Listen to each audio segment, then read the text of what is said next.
So you want to know the top 5 affordable neighborhoods just outside Seattle? Well, in this video, we're going to talk about exactly that. What's going on, everybody? It's Justin GAZABAT, and this is Living in Seattle, Washington.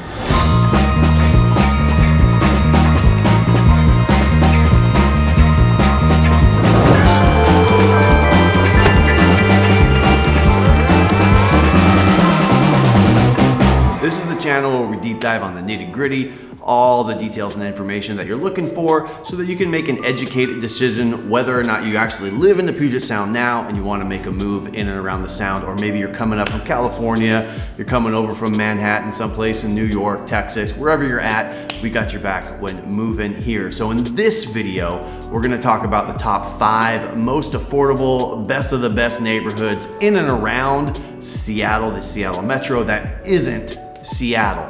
So if that's the details, information, exactly the kind of stuff you're looking for, hit that subscribe button, smash the like button, tap the notification bell, all those fun things you got to do so that you know about every video we drop right when they come out. We're going to get into it right now. All right, guys, so the top 5 most affordable, best neighborhoods are cities. So when we talk to a lot of folks, people tell us, hey, we were thinking about living here, we want to live over there. We're helping people make these moves all the time, but they talk about these cities like they're different neighborhoods. And so it's a good opportunity if you're thinking about making this move out here to consider some of the surrounding areas in and around Seattle. Places like these top 5 neighborhoods, people commute in all the time. And so before I drop down this list of places, I'd love to hear down in the comments, just tell me what you think the top 5 are. Especially if you live in the area, I'd love to hear from you guys what you think is, you know, a better area than Seattle insofar as livability, affordability, lifestyle, because we all know that living isn't just about the sticks and bricks of your house, it's about the neighborhood that you're in, the amenities, what those cities and neighborhoods have to offer. And so we want to take a look at all of that, because when we deep dive with our clients that we work with, those are the types of conversations we have, is what's your best life going to look like. So we're going to hit this list. It's a top 5 list, so we're going to start at the bottom and work our way up to the top. And as always, I've got a few other cities I'm thinking about that I'm going to drop in as bonuses, but let's get into that list right now. So number 5 is going to come in at Bothell. So Bothell, the city of Bothell, split between King and Snohomish counties. Bothell is probably one of the most popular neighborhoods. It's been growing so quickly. The Seattle Metro just in general is one of the fastest growing cities in America. And when we talk about Seattle, you know, a lot of people are talking about the metro statistical area, which includes Bothell and lower, you know, Snohomish County, which gets that Bothell, you know, is what counts as that. And so also in that, you know, MSA is TACOMA as well, and Bellevue. But when it comes to Bothell offers some of the easiest and best opportunity to get a nice home on a big piece of land, you know, 1/3 of an acre. It's got a lot of those neighborhood, suburban feel homes with kind of all your amenities close by, with really good access down into Kirkland and Bellevue, really easy access through 405 to get there. And then also comes over the other side of the lake. It's probably flipped if you're looking at the map versus where my hands are going, but the other side of the lake heading west into Seattle. So it makes it really convenient and really easy to get around. A lot of folks that maybe didn't like the appeal or price point of Redmond find themselves moving up into Bothell. Same thing with the price point of Bellevue. If they want that east side commute, Bothell kind of puts you up at the top of the lake and lets you come down and commute to either side of Lake Washington. You could also, you know, look in and around that Bothell area. You might find yourself, you know, a little bit further south, but a lot of those areas are going to be, you know, like I say, it's going to be suburban. You're going to have cul-de-sacs, you're going to have sidewalks, you're going to have big homes, 3-4 bedroom, 2-bath homes. and larger lot sizes. Now, obviously in town where, you know, it's a McMinimans, the old Anderson Schoolhouse, and there's some other development there for your local bars, restaurants, grocery stores, amenities.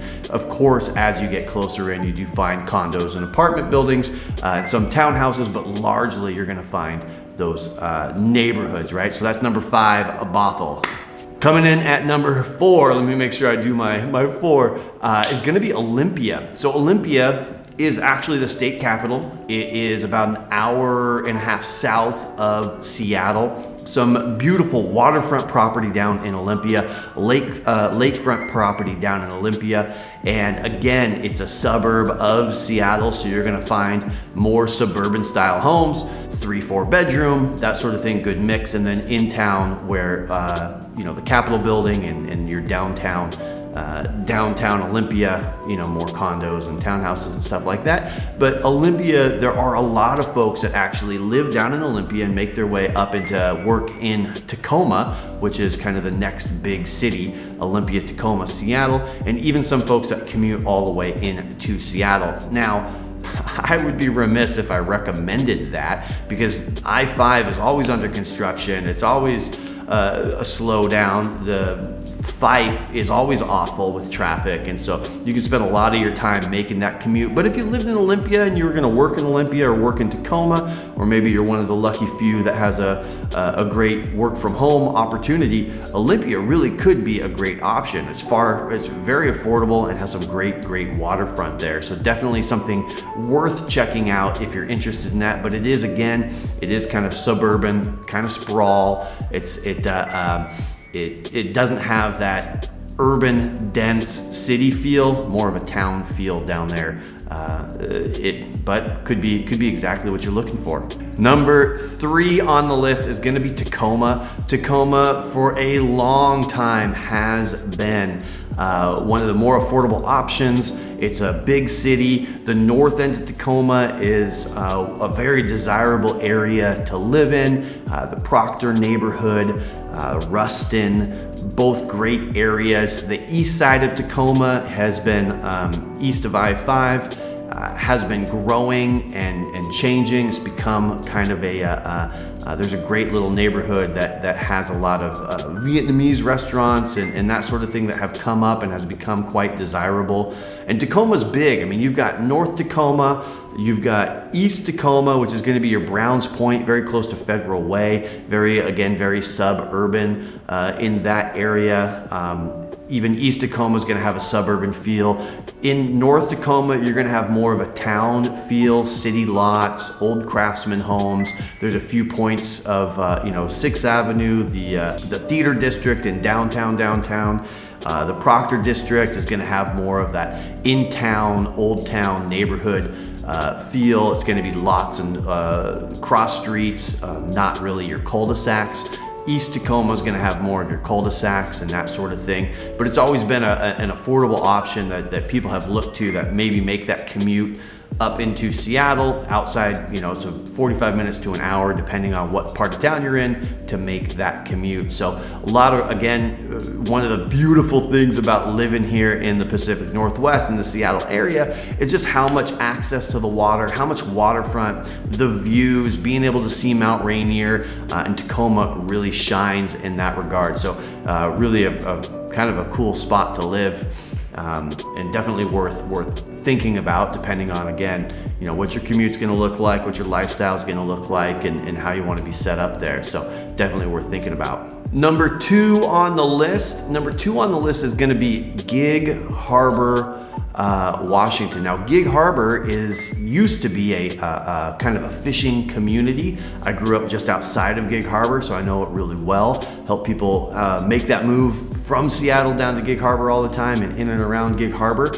And one of the things that I always found interesting is growing up in the industry. I read this book that was published in 1998, and it was called The ABCs of Real Estate Investing.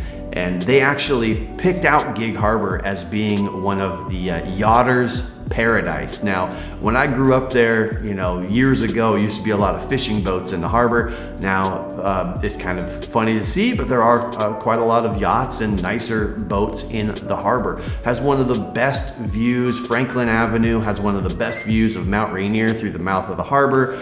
Tides Tavern is you know, kind of renowned in the area, but has a beautiful waterfront, lots of great access to the water. Again, it's going to be very, very suburban and small town feel to it. So you'll have lots of cul-de-sacs and that type of 3-bedroom, 4-bedroom homes in the area. There's not a lot of townhouses. There's not a lot of condos. It is mostly single family homes on larger lots. Obviously, the closer into town you get, if you're on like Scansey or Rosedale, I think Scansey, but Rosedale, Harborview Drive, those areas, you know, you're getting smaller lots. The further away from downtown, you get bigger lots. But in comparison to Seattle, what you're gonna be able to afford and spend in Seattle versus be able to be in the harbor, you're gonna get a considerable amount more bang for your buck. And if all time best view of Mount Rainier I've ever seen is from Gig Harbor. So definitely worth checking out, even if you just go down for like the Maritime Parade in the summer, or go down there on a weekend holiday trip just to check out the town. It has some kind of vacation town vibes to it, but it's largely just a small town right there with a great harbor and tons of waterfront access. And it's a peninsula, right? So you don't have just the downtown access. You have Forest Beach on the east side of the peninsula, and a couple of different neighborhoods that really have this kind of almost rural feel. Home in the woods, beautiful trees, nice large lots to choose from. So definitely something to think about insofar as, you know, again, what's your lifestyle gonna look like? What's your commute gonna look like? Are you willing to, if you work up in Seattle, are you willing to make that commute for what you get, right? For those weekends and in that beautiful, beautiful setting. So number one on the list is, you know, people are gonna have mixed feelings about this. Insofar as affordability, setting, commute, access to Seattle, I really think that more people should consider what Everett has to offer. Everett is a big, sprawled out city. There is a central downtown area with shops and restaurants and that sort of thing. They do have a great waterfront as well, access to the water. But depending on really what you're looking for, you can get out of town fairly quickly, out of that downtown fairly quickly, and be in a suburban, almost rural setting on large lots and big homes with easy access to I-5, easy access to Seattle. It just more and more as we expand our light rail and our heavy rail train commuting becomes really easy to do. And also I-5 down south, it's not that terrible of a commute if that's what you're really looking to do. But also in Everett with, I want to say it's the Navy base there, and there's a lot of other industry and opportunity just in Everett and surrounding areas with Boeing and everything else that make that area, give it a lot of opportunities, something to think about. Now here, we've kind of always put Everett off to the side, but insofar as affordability, for bang for your buck, for access to the water and access to mountains, it really should be something that you kind of look at to consider. Now granted, not everybody has the wherewithal to commute from Everett down to Seattle, so you really got to think about your lifestyle, what that means to you, and if you're willing to make that trade to get more bang for your buck for that commute time. But now, you know, like I said, so many people are looking at working from home and what that could mean. You really could get yourself set up quite nicely up there. Okay, so there's a couple of honorable mentions that we probably should talk about for this list. I always want to give you a few other things to think about. Port Orchard, Bremerton, out on the Kitsap Peninsula outside of Gig Harbor. If you are going, you know, southbound I-5, Highway 16 to Gig Harbor, you are on your way to Port Orchard. Port Orchard definitely is going to have a rural and suburban feel, little small town, cute waterfront. Bremerton, tons of bang for your buck, and if you're able to lock down some of the waterfront that's available there, you can have tremendous views of the Sound and Mount Rainier, so definitely honorable mentions there. Further up north, There are a few options worth considering, like White Center in Burien, Arbor Heights in Southwest Seattle. You know, that's going to be very, very close in. You're definitely going to live closer to Seattle, have better access, but some of those neighborhoods out there, you're going to start to see, you know, a bang for your buck, where you're going to be able to get more home for the money than living in Seattle proper. And then the other, you know, couple other places to think about outside of, you know, on the east side would be like Fall City, close to Issaquah, close to North Bend. Even North Bend, it seems like it's far away, but with I-90 right there, it's not that far away. Great bang for your buck. So we're helping people make that move all the time. Come out here. If you just reach out to us, shoot me a text, give me a call. Let's set something up. We've got all kinds of free resources down in the description below for you. Want to make sure to do a great job and help people and just answer any questions. We have people reaching out to us, asking us, you know, this or that, where should we choose, where's the better fit for us? And so we'd love to hear. We can't help you if you don't reach out, so just go ahead and give us a call, and we'll get you set up. And like I say, we've always here for you when you're moving, so reach out and we'll make that happen. So really appreciate it, and we'll see you in the next video. All right, talk to you.